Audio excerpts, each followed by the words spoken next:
Mesdames et messieurs, bonjour. Je ne décolère pas. Je ne décolère pas d'entendre que les autorités canadiennes viennent nous raconter une histoire à dormir debout concernant l'assassinat de Alexandra. Mais c'est connu ça. C'est connu que les autorités canadiennes veulent protéger les assassins et l'assassin principal même de Alexandra. Quand on nous parle d'un corps très avancé, en décomposition très avancée, ça veut dire que Alexandra a été assassinée il y avait déjà plusieurs jours de cela. L'expédition punitive qui a été faite par ces assassins, parce que de toutes les façons, nous menons aussi des enquêtes parallèles. Là, je parle en tant que profiler. Je m'exprime aujourd'hui, ce dimanche-là, en tant que profiler, pour dire que c'est une expédition punitive avec plusieurs personnes pour des raisons de jalousie sur Alexandra. Je veux parler au Premier ministre Justin Trudeau. Je vous ai envoyé un courrier. Je vous ai expédié un courrier, Monsieur Justin Trudeau, concernant l'assassinat de Alexandra Diengo, cette jeune Congolaise de 21 ans qui a été assassinée et dont on en a fait une expédition punitive. Mais les assassins, de toutes les façons, ne dormiront pas tranquilles. Vous aurez beau jeu de refuser, de nous raconter des choses. Mais quels sont ces médecins légistes qui ne peuvent pas faire une datation parce qu'il y a des insectes, il y a des feuilles, il y a plein de choses. Et je ne pense pas que Alexandra, déjà on a vu les vêtements, les chaussures qui ont été retrouvées de part et d'autre. Franchement, pourquoi l'a-t-on déshabillée? Pourquoi l'a-t-on déshabillée si c'est un accident? Ah ben oui, dites-le nous, vous les autorités canadiennes.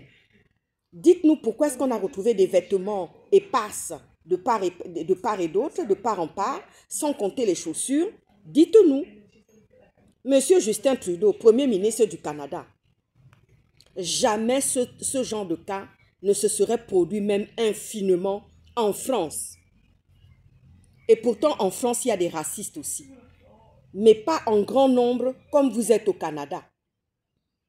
Jamais la police française, ni les autorités françaises n'auraient laissé courir, ni chercher à protéger un criminel, ni venir nous raconter que le corps est dans un état avancé de décomposition. Mais si le corps est dans cet état, ça veut dire que cette gamine a été assassinée il y avait déjà plusieurs jours. Et le corps était caché quelque part.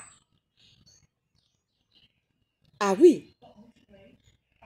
Voilà pourquoi je vous dis que, monsieur le président de l'Afrique centrale et de tout le continent africain, créons nos universités à nous pour que ces gens-là viennent travailler dans nos pays. Ah oui, je ne décolère pas. Et ça va faire un incident diplomatique que nous n'allons pas lâcher.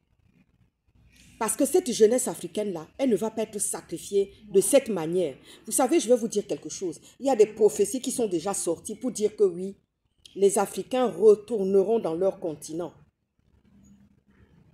Il y aura un alia. Les Africains vont repartir, reconstruiront leur pays, mettront des infrastructures dans leur pays.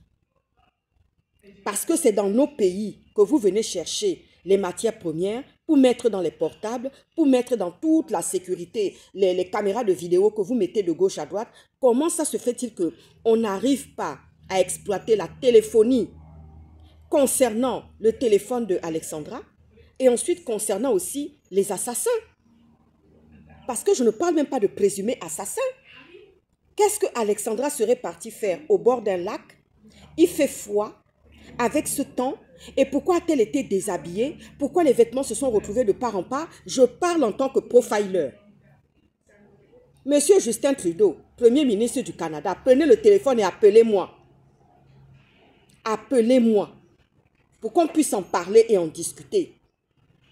Jamais pareil cas ne se serait passé en France. Jamais. Maintenant, on vient nous raconter, mais qu'est-ce que ça veut dire?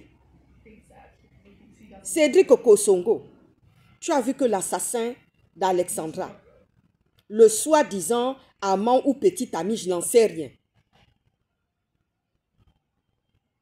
On a masqué son visage.